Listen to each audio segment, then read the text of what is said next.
I wasn't sure if that guy was gonna run in front of me or not. I'm like, oh, let me just... That was interesting. Hey, what's up guys? This is the WINDONE K2 electric bicycle. So this actually kind of looks like a motorcycle in a way, and I actually like the way it looks. So I'm gonna unbox this thing, review it, take it out for a spin. So this is everything that comes inside the box, aside from the tire and the fender, which is over there. But basically, we'll start off with the charger. It is 100 to 120 volts, outputs 54.6 volts at 2 amps. If you multiply those two numbers together, you get power, which is wattage. So it's a little under 110 watts. That's what the plug itself looks like. And this obviously plugs into this and goes into the wall. There's a little instruction set for the charger. We got the left and right pedals. We got the light bulb. This part is plastic, in case you guys are wondering. This is what gives it that motorcycle look, other than the shape of the bike. It comes with a foot pump, which I haven't seen before, so that's cool. And it comes with a bunch of tools right here, some Allen wrenches, some wrenches, and a screwdriver, both with the flat head and the Phillips side. And we have the shock, which is for the rear seat. And we have the battery. Now this is a sticker, it appears to be, but it's like a 3D type of sticker where you could actually feel it. It feels kind of embossed in a way. We have the off and on. We have this is where you charge it. This is the battery indicator right here. So if I hit that button, it shows me with the lights on. And we have a key spot right here and a USB port, which I'm assuming the USB port is to charge your phone while you're riding, but that's kind of cool that if that is the case. And this is basically, I'm assuming you would just pop it in and slide it in, and that's kind of why it's designed this way, I guess. But yeah.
For the controls, we have our front and rear hydraulic disc brakes, and they are amazing. If I hold the power button right here, it turns on, assuming the battery itself is in the on switch.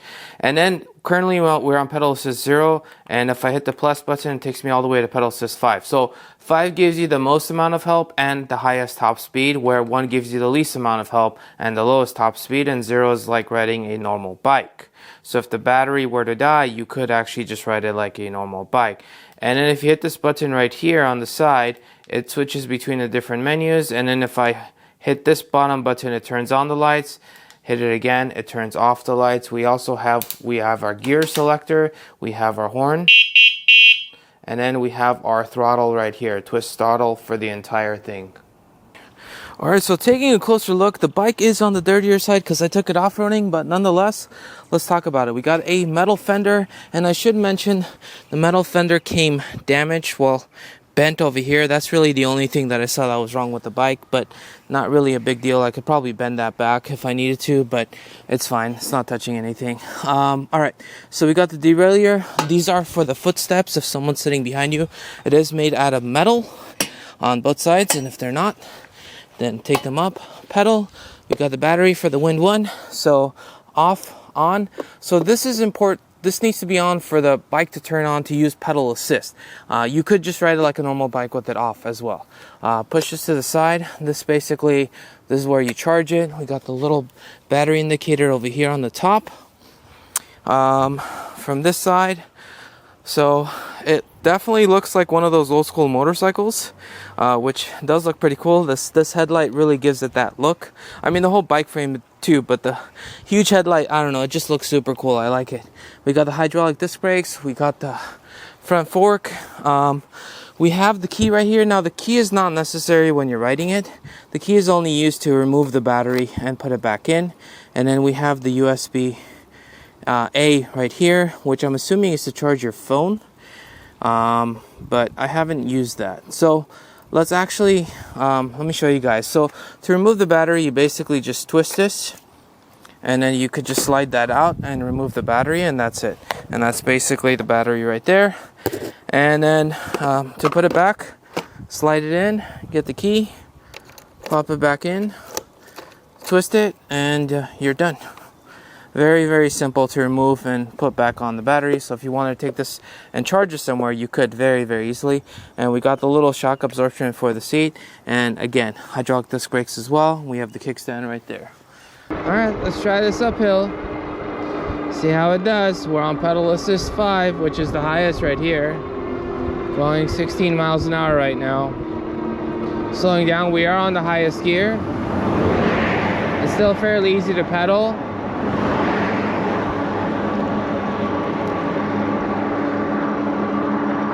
I could also do it with the throttle as well, but let's just see how it will do on this hill right now with just me pedaling. So it's still pretty easy to pedal. There is a bit of resistance, so I mean it's not like super easy, but still fairly simple. Much easier compared to a standard bike for sure. So it took me up this hill without issue, which is good.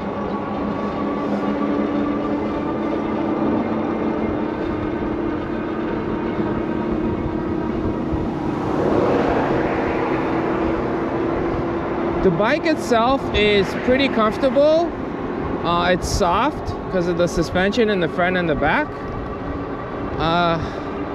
The only negative about this bike is the seat position is not optimal. So if you're used to riding a bike like this, like it's fine, but if you're used to raising your seat so you could fully extend your legs when you're pedaling, this feels a bit different. Now, normally, because of the seating position, I wouldn't normally ride a bike like a normal bike this way because it would be much harder to pedal. But because it's easy to pedal because of the electric nature of this thing, it's okay.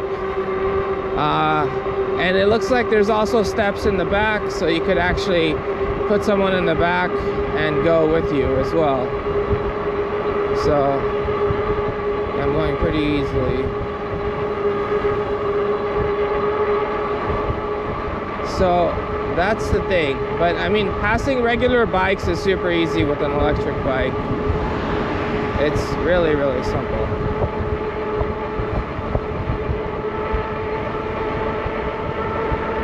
I didn't want to hit the horn because I didn't want to startle them.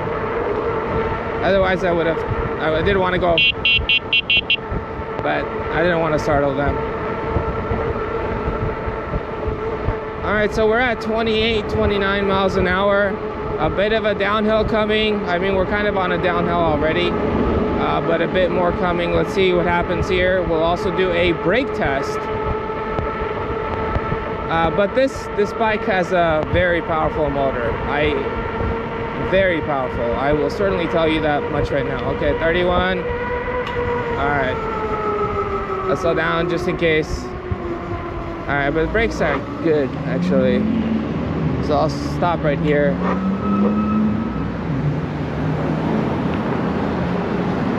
Let's put it on pedal assist 1. Let's do a speed test. Well, just a pedaling test, I guess, just to see how fast it goes. Okay, so the motor kicked in. It's not helping much. Looks like the comfortable speed is around 7-8 miles an hour on pedal assist 1. Let's take it to 2. Okay, it's like pushing me. Okay, looks like the sweet spot is around 12-13 miles an hour, closer to 13.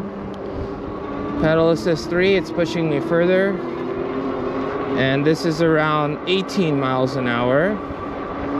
And I'm pedaling with the same amount of effort. In fact, I'm probably putting less effort. All right, pedal assist 4. Let's see what that gets me to. We're at 21.5 miles an hour. 21, closer. I guess we could round up to 22, but 21, 22. And pedal assist 5. So we're on a slight incline, but pedal assist 5 takes you up to like 28 miles an hour. Speed test on 5. 1, 2. Wait, I just want to do it on 5 just to see how fast we get to 28 miles an hour.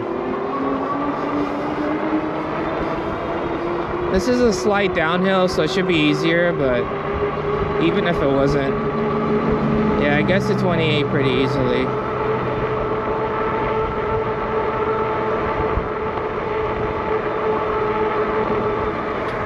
All right, let's do another. Let's do another one with just throttle only.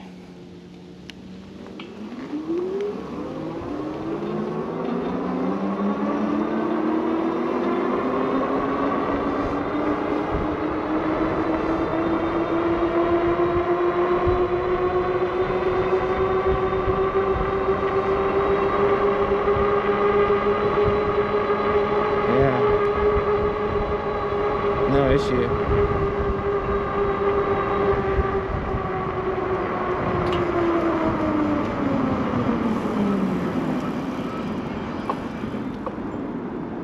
Pill, let's do it. There we go. Help, help, help. There we go. Okay. Oh, okay. That was brutal. So, one other thing you could do instead of doing it the the brutal way is, I mean, on the highest gear at the start of an uphill, definitely difficult. But one thing you could do is you could kick off with the throttle and then just start pedaling and then let go of the throttle, and the motor is going to be helping you either way. But yeah, this hill was super simple as well, as you guys could see. I mean, we're not going, you know, full 28 miles an hour, but, you know, when you hit the brakes with the BR, right, you see the little BR that comes up on the screen. When that BR comes up, that's basically telling you, like, oh, the brakes are on, so I'm not gonna use the throttle. So if I'm holding the throttle and I hit the brakes, it disables the throttle until I let go, and then it kicks in. Basically, that's how it works. Take it to the beach, just ride around and stuff, or just... Oh man, the grass is like slippery today. I came with a different bike today as well, and it's slippery today. Oh, because it's wet. The grass is wet. That's why it's slippery. I was wondering why. Oh, it's interesting. All right, the grass is wet. That's why it's slippery. I was wondering. I'm like, dude, the tires feel good. Why is it slippery? All right, I'm glad I came and I tested that. All right, let's drop it off a curb. All right, it's fine. I naturally stand up when I'm dropping it off a curb. 3, 2, 1. Let's do this. I have to kick it off this way. See how soft that is? It's like so bouncy. All right, let's see. Oh, we actually have to, might have to down gear on this one. Oh, we had to down gear on this one.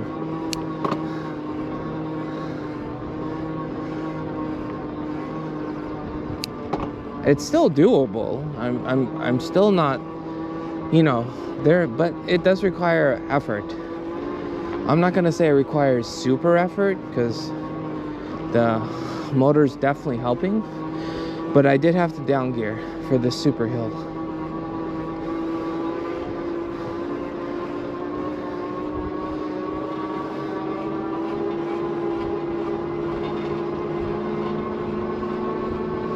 But yeah, I mean, still very doable.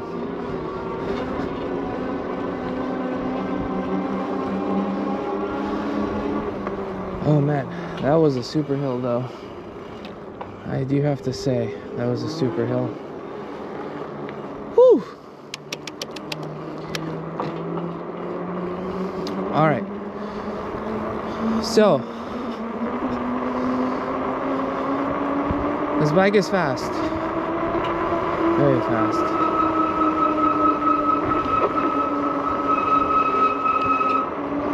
Oh, the back brakes are making noise.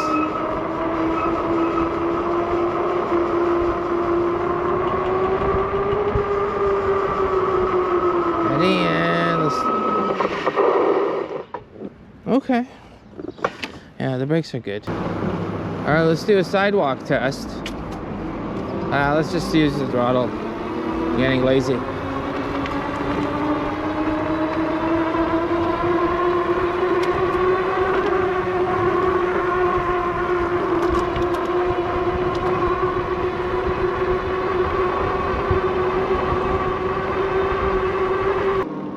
All right, guys. Let's get to the. Let's summarize this bike. So, power level is very good. Motor's pretty powerful. You can get to 28 fairly easily. Goes up the hills pretty easily. Only on the super hill that I have to down gear. I probably could have made it without down gearing, but I just wanted to make it easy, so I just down geared just to make it easier. But all the other hills and stuff, like, it did it without issue. I didn't have to down gear on any of the other ones. This bike is designed more of as a cruiser. It's just like you just sit, relax, and then, you know, you could pedal if you want to. You don't have to. You could just use the throttle, and then you should be golden. It is pretty comfortable because of the shocks, but really the only thing worth mentioning that may be a con to some people is if you're getting this bike, just know, like, the pedaling position, because you're not getting a full extension out of your leg when you're pedaling. Just keep that in mind. It's not something, it's more of a relaxed position rather than like a dedicated biking position, basically. But aside from that, it's legit, very soft, very powerful, everything's good. So let me know what you guys think. Let's do a little bit of off-roading. Let's see how slippery it is. I came here because I knew this road was a bit thing, but yeah, I mean, it's fine.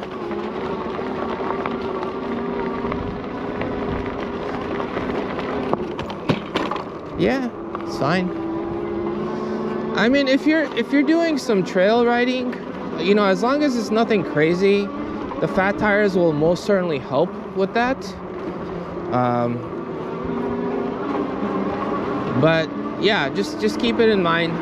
Again, I think this is more of a cruiser than anything else. So hopefully you guys found this review helpful. If you did, I'd appreciate it if you guys subscribed. If not, thank you for watching either way. But let me know what you guys think in the comment sections below, as always.